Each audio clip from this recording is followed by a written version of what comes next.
اعوذ باللہ من الشیطان الرجیم بسم اللہ الرحمن الرحیم رب اشرح لی صدری ویسر لی امری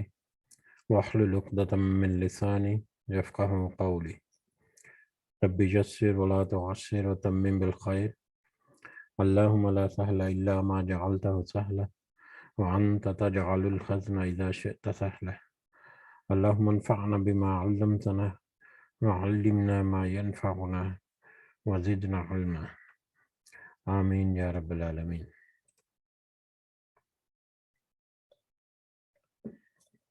آج ہم انشاءاللہ اللہ کی خاص فضل و کرم سے،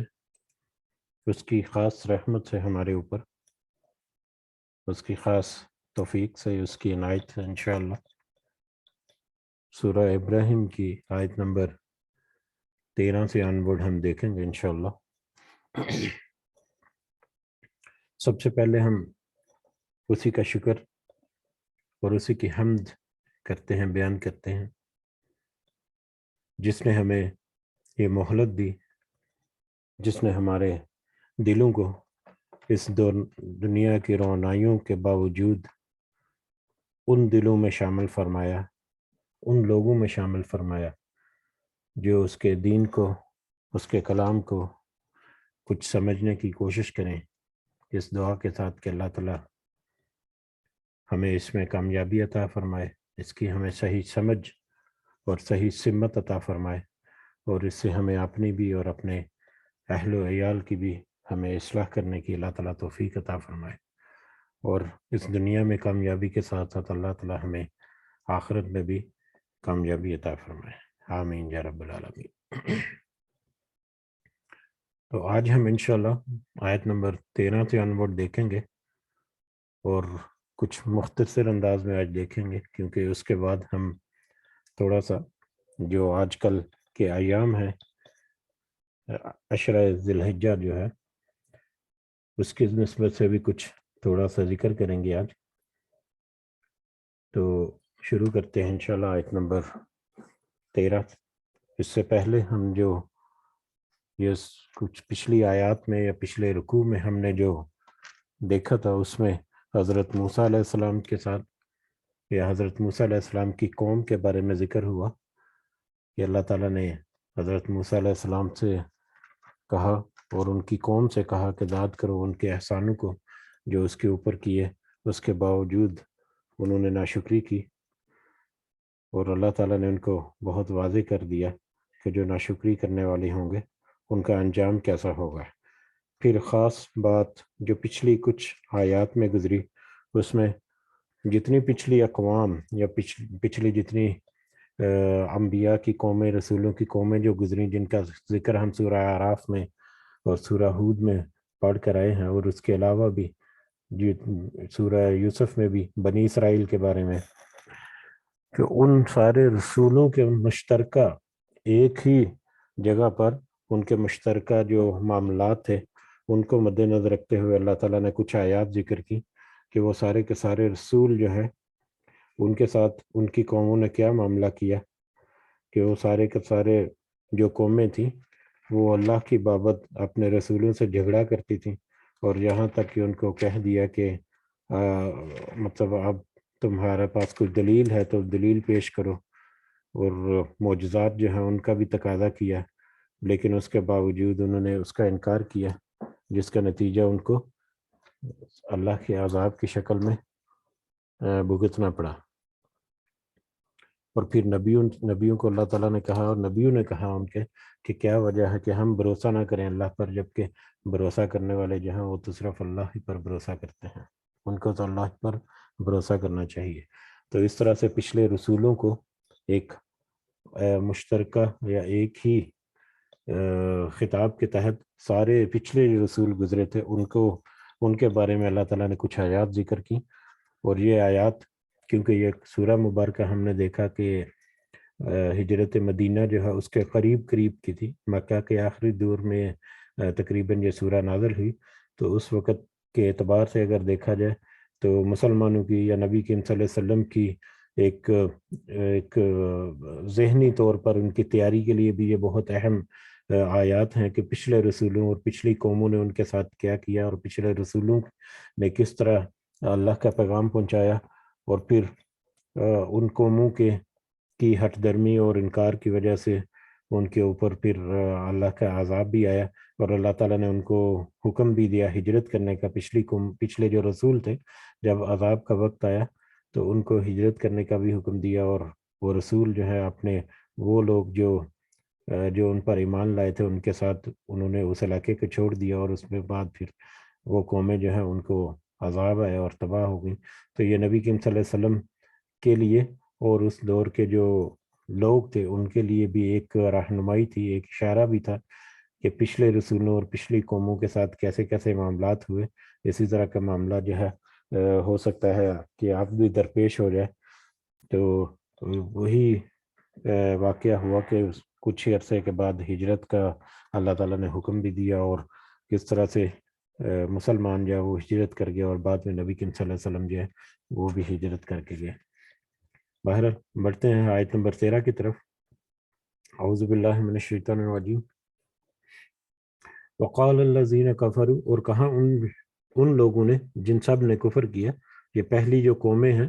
جن کا تذکرہ پچھلی 2-3 آیات سے شروع ہوا تھا، ان کی نسبت سے ہے کہ وہ جو کافر تھے، جن لوگوں نے کفر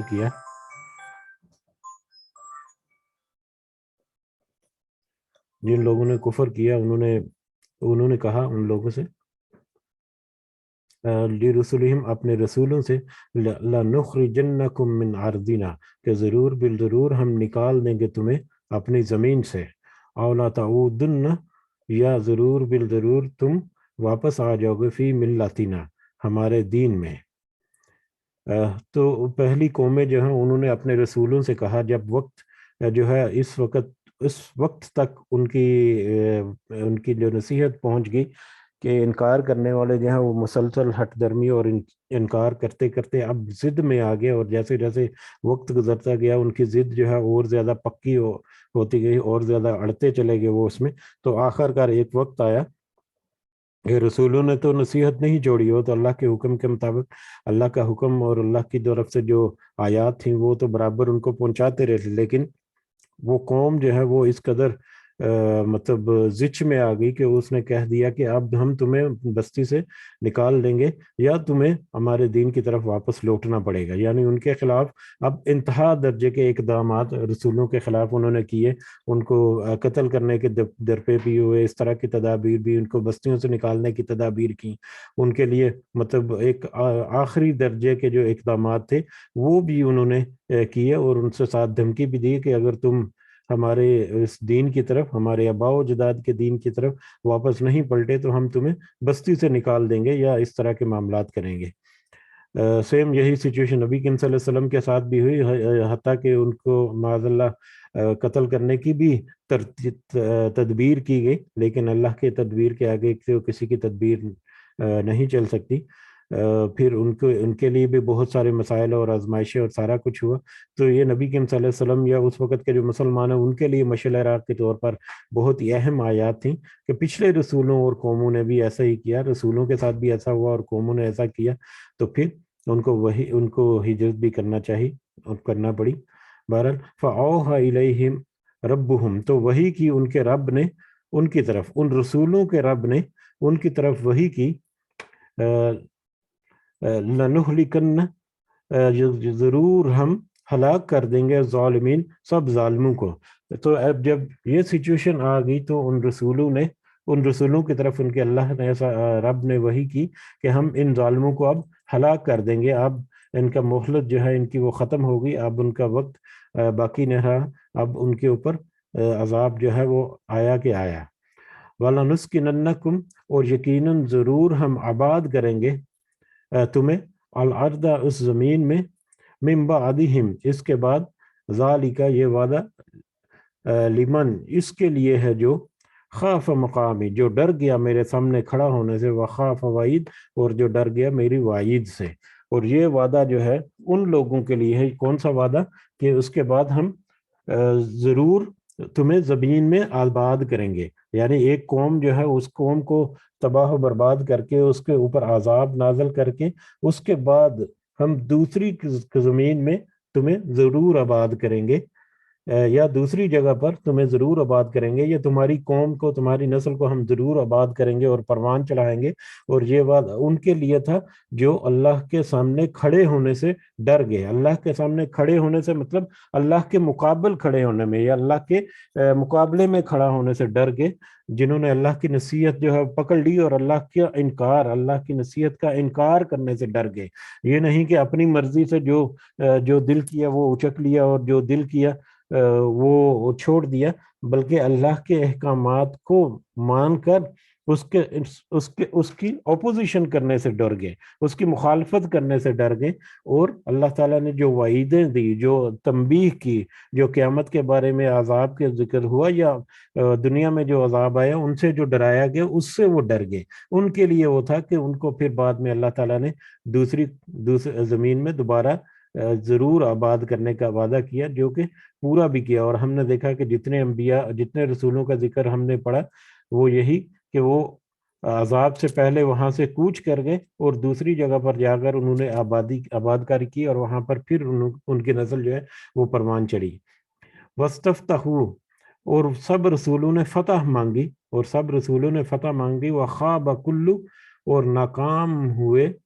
ناکام ہوا ہر جبار عنید، سخت سرکشی کرنے والا، بہت ضد کرنے والے۔ وہ گروہ جو سرکشی اور ضد کرنے والے تھے، یعنی وہ انکار کرنے والے کافر جو تھے، جو سرکشی اور ضد کی وجہ سے اڑے رہے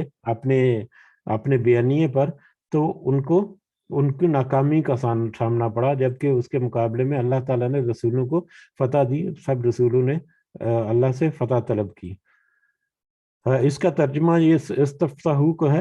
اس کا ترجمہ اکثر جو تراجم ہے اس میں طلب کیا بھی ہے، انہوں نے طلب کی، مطلب دعا مانگی یا طلب کی بھی ہے، تو اس کو پھر انہوں نے دونوں طرح سے کیا ہے، کہ یا تو ان قوموں نے طلب کیا اللہ تعالیٰ سے کہ ٹھیک ہے، جو عذاب بھیجنا چاہتے ہو وہ ٹھیک ہے، وہ آ جاؤ، ہم تو ایمان قبول کرنے والے نہیں، یا رسولوں نے اللہ تعالیٰ کی طرف دعا کی کہ اب ہم مطلب انتہا ہو چکی، جتنی بھی ہمیں رواج اور نصیحت جو ہے ان کے اوپر اثر نہیں کر رہی، تو اب اللہ تعالیٰ نے ان کے اوپر فیصلہ کر دے، تو فیصلے کی درخواست یا فیصلہ طلب کیا، چاہے وہ رسولوں نے کیا، چاہے وہ ان قوموں نے کیا۔ تو دونوں ہی صورتوں میں ان کو، رسولوں کو یا رسولوں کے ساتھ جو مطلب ایمان لانے والے تھے، ان کو تو فتح نصیب ہوئی، لیکن اس کا انکار کرنے والے جو ہیں وہ ناکام ہوئے۔ من ورائہ جہنم، اور اس کے پیچھے جہنم ہے۔ اب یہ جہاں تک جو دنیا کے معاملات میں وہ ناکامی ہوئی، یا دنیا کے معاملات میں جو ان کو سزا ملی اور عذاب ملی اور ان کی بستیاں تباہ کر دی گئیں، وہ تو صرف دنیا کا معاملہ تھا، لیکن دنیا کا معاملہ ہی آخر نہیں ہے۔ یہیں پر ایک جو سب سے بڑا جو گیپ ہے، یا سب سے بڑی جو دراڑ ہے پڑتی ہے، وہ یہی ہے کہ نان مسلم جو ہے اکثر قیامت کے دن پر اول تو یقین ہی نہیں رکھتے، اور اگر یقین رکھتے بھی ہیں تو وہ پھر بڑا مختلف قسم کا یقین رکھتے ہیں، جس میں وہ نصیحت نہیں پکڑ سکتے ہو، ٹھیک ہے۔ تو یہ جہنم اور دنیا کا عذاب اور قیامت کے دن جو فرق ہے، یہ سب سے بڑا فرق ہے، اور یہی وجہ ہے کہ دنیا کا عذاب تو اب یہاں پر ختم ہو گیا، لیکن اس کے بعد اب آخرت میں بھی ان کا کچھ انجام ہے۔ دنیا کے عذاب جو ہے وہ تو موت آ گئی اور ان کو عارضی طور پر مطلب ان کے اوپر سے زیادہ ٹل گئی، یا جو بھی ان کا عالم برزخ یا قبر وغیرہ میں معاملہ ہے، لیکن اصل عذاب تو جہنم میں ان کو سہنا پڑے گا۔ تو وہ کیا ہے، اس کے بارے میں اللہ تعالیٰ نے یہاں پر ایک اور وعید دی، من ورائہ جہنم، اس کے پیچھے جہنم ہے۔ ابھی تو جہنم بھی باقی ہے، وہ تو انہوں نے دنیا کا عذاب چکھا، دنیا کی سزا پہ ہی۔ وَيُسْقَى مِن مَاءٍ شَدِيدٍ، اور وہ پلایا جائے گا پانی سے پیپ والے پانی میں سے ان کو پلایا جائے گا۔ اور پیپ والا پانی، یہ بہت ہی سخت آیات ہیں۔ اللہ تعالیٰ ہم سب کو ایسی کسی بھی سچویشن سے معاف فرمائے، اور ہمیں ان لوگوں میں کامیاب فرمائے جن کو جہنم کی آگ چھوئے گی بھی نہیں۔ تو یہ اس کے بارے میں کچھ روایات بھی ہیں کہ یہ جو پیپ والا پانی جس کا ذکر ہوتا ہے، یہ پیپ والا پانی جیسا کہ مسند احمد کی ایک روایت ہے کہ جہنمیوں کے جسم سے نچوڑا ہوا ایک پانی ہوگا جس میں خون اور پیپ اور دوسرے مادے جو ان کے جسم سے حرارت کی وجہ سے اور گرمی سخت آگ کی وجہ سے نکلتے ہیں، وہ سارے کے سارے اس میں شامل ہوں گے، اور اس طرح سے پیپ جیسا معاملہ ہوگا، استغفران۔ اور اس کے علاوہ ایک اور حدیث میں بھی ہے کہ یہ اتنا گرم اور کھولتا ہوا ہوگا کہ اس کے منہ کے قریب پہنچتے ہی اس کے چہرے کی چال، ان کے چہروں کی کھال جو ہے وہ جھلس کر گر پڑے گی، اور اس کا ایک گھونٹ پیتے ہی ان کے پیٹ کی آنتے پخانے کے رستے سے باہر نکل پڑیں گے، استغفر اللہ۔ تو اتنی سخت سزا اور اتنا سخت یہ بات ہے جس کا ہمیں اندازہ نہیں ہو سکتا۔ اب اگر ہم دنیا میں یہاں پر پیاس کی شدت ہے، پیاس کی شدت میں اس قدر نڈھال ہو جائے کہ بس مطلب پانی کے بغیر ایسا لگے کہ ابھی موت آئی کہ موت آئی، پھر اس کے سامنے اگر کھولتا ہوا گرم پانی رکھ دیا جائے تو وہ کیسے اس کو حسرت سے دیکھے گا، اور پینے کی کوشش کے باوجود پی نہیں سکے گا، اور اگر وہ پینے کی کوشش بھی کرے گا تو چائے کی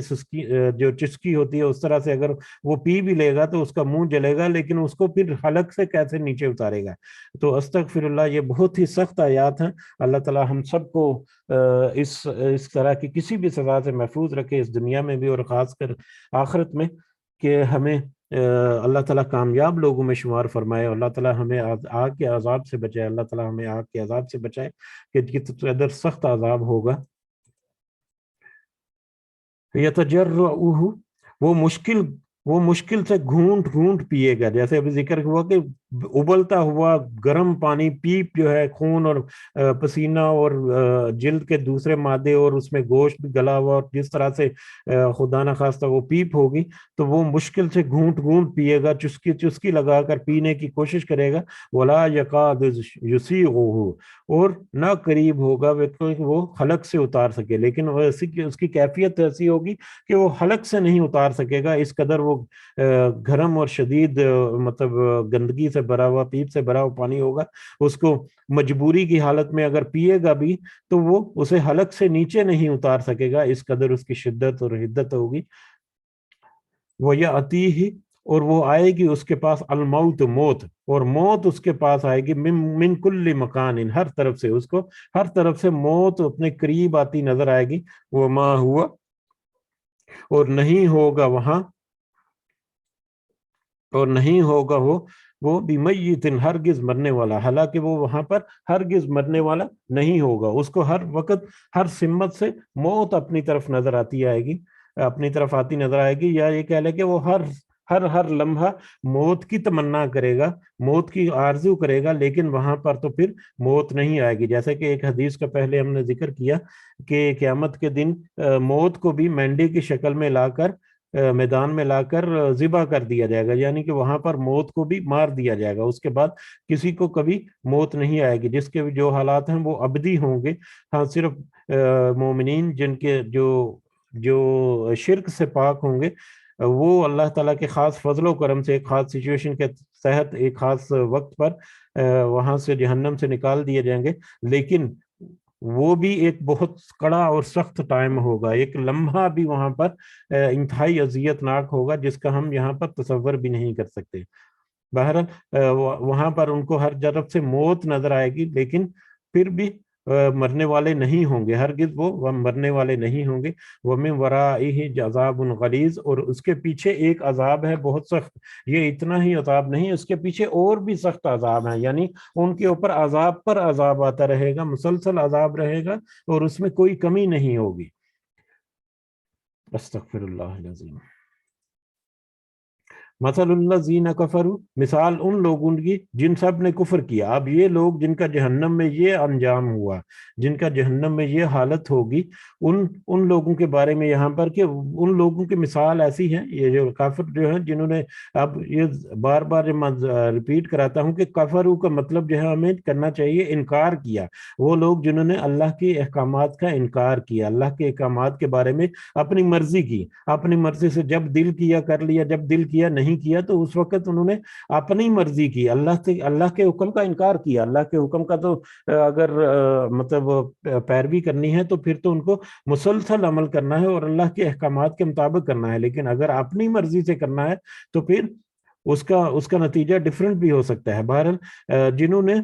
انکار کیا ان لوگوں کی مثال ایسی ہے، بربہم، ان کے رب کے ساتھ، یعنی جنہوں نے اپنے رب کے ساتھ انکار کیا ان کی مثال ایسی ہے، اعمالہم، ان کے اعمال کی مثال کارمادشتدت کہ اس کی راکھ کی طرح ہے، کہ بہت سخت چلی، بھی اس پر الریح ہوا، فی یوم عاصف، آندھی والے دن۔ یعنی ان کے اعمال، یہ کافر انکار کرنے والے جو لوگ ہیں، ان کے اعمال کی مثال ایسی ہے، ایسی راکھ کی طرح ہے جو کہ سخت آندھی والے دن جب تیز ہوا چلی، لا یقدرون، نہیں وہ سب قدرت پائیں گے، مما، اس میں سے جو کسبو، انہوں نے کمایا، علی شیئن، کچھ بھی، وہ اس میں سے کچھ بھی اس کی قدر نہیں پائیں گے یا اس کی قدرت نہیں پائیں گے۔ یعنی ایک لکڑی جب آگ جو جل جاتی ہے تو آگ جلنے کے بعد باقی جو راکھ بچ جاتی ہے، وہ راکھ بالکل بے وقت ہو جاتی ہے، بالکل بے وزن ہو جاتی ہے، بالکل بے سود ہو جاتی ہے، اس کا کسی طور پر کچھ بھی فائدہ نہیں، اس کو سنبھال بھی نہیں سکتے، اس کو اب پکڑیں گے تو بالکل ریزہ ریزہ ہو جائے گی، اس کو اب کہیں یوز بھی نہیں کر سکتے، اور جب تیز آندھی یا ہوا چلے تو وہ اس میں ایسے مطلب ذرات بن کر اڑ جاتی ہے کہ بالکل بے فائدہ ہے۔ اسی طرح سے ان کافروں کا، ان انکار کرنے والوں کا انجام ان کا اعمال کی مثال اس راکھ کی طرف سے دی گئی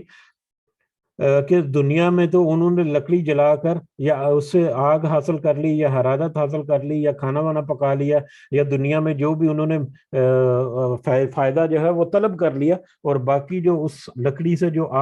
جو راکھ بچی ہے، وہ راکھ جو ہے بالکل بے سود ہے، ان کے کسی بھی طور پر کچھ بھی کام آنے والے نہیں۔ اسی طرح سے ان انکار کرنے والے لوگوں کے اعمال ہیں کہ اس دنیا میں رہ گئے، دنیا میں ان کو عزت، شہرت، مال، دولت جو چاہیے تو وہ سب ان کو مل گیا، وہ سب کچھ دنیا کا مال دنیا میں ہی رہ گیا، آخرت کے لیے ان کے پاس کچھ بھی باقی نہیں بچا، اور وہ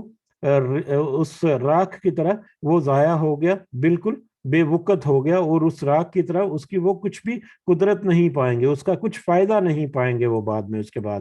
ذالک هو الضلال البعید، یہی ہے گمراہی دور کی، یہی دور ان لوگوں کی گمراہی ہے جو دور تک بھٹک گئے، اور جنہوں نے واپسی کا رستہ نہیں ناپا یا واپسی کا قصد نہیں کیا، اور اسی دوران میں ان کی مہلت ختم ہو گئی، تو انہوں نے جو اس دنیا میں جو اعمال اکٹھے کیے، ان کی حیثیت اس راکھ کے زیادہ نہیں جو تیز آندھی میں اڑ کر فنا ہوگی، اور اس کا کچھ بھی فائدہ نہیں ملا۔ علم ترى، کیا تو نہیں دیکھا،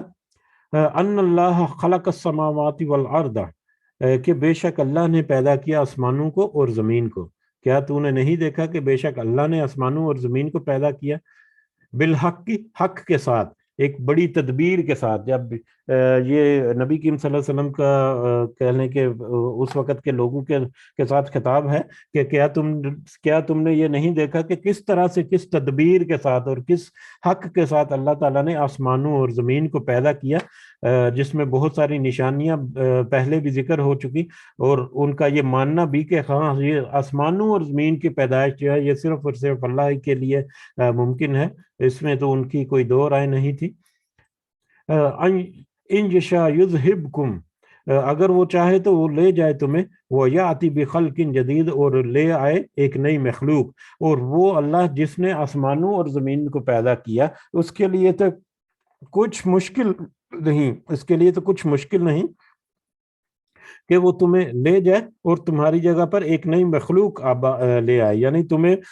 پچھلی قوموں کی طرح تمہیں وہ عذاب دے دے، تمہیں وہ سزا دے کر نیست و نابود کر دے، اور تمہاری جگہ پر ایک نئی نسل کو آباد کر دے، جیسا کہ اس سے پہلے ہوتا آیا، جیسا کہ پچھلے رسولوں کی قوموں کا ذکر جیسا گزرا اس طرح سے۔ وَمَا ذَلِكَ عَلَى اللَّهِ بِعَزِيزٍ، اور نہیں ہے یہ اللہ پر ہرگز مشکل، یہ اللہ تعالیٰ کے لیے کچھ بھی مشکل نہیں، اللہ تعالیٰ کی قدرت میں یہ بہت آسان ہے۔ وہ برز، اور وہ سب پیش ہوں گے، للہ، اللہ کے سامنے، جمیعاً، سب کے سب،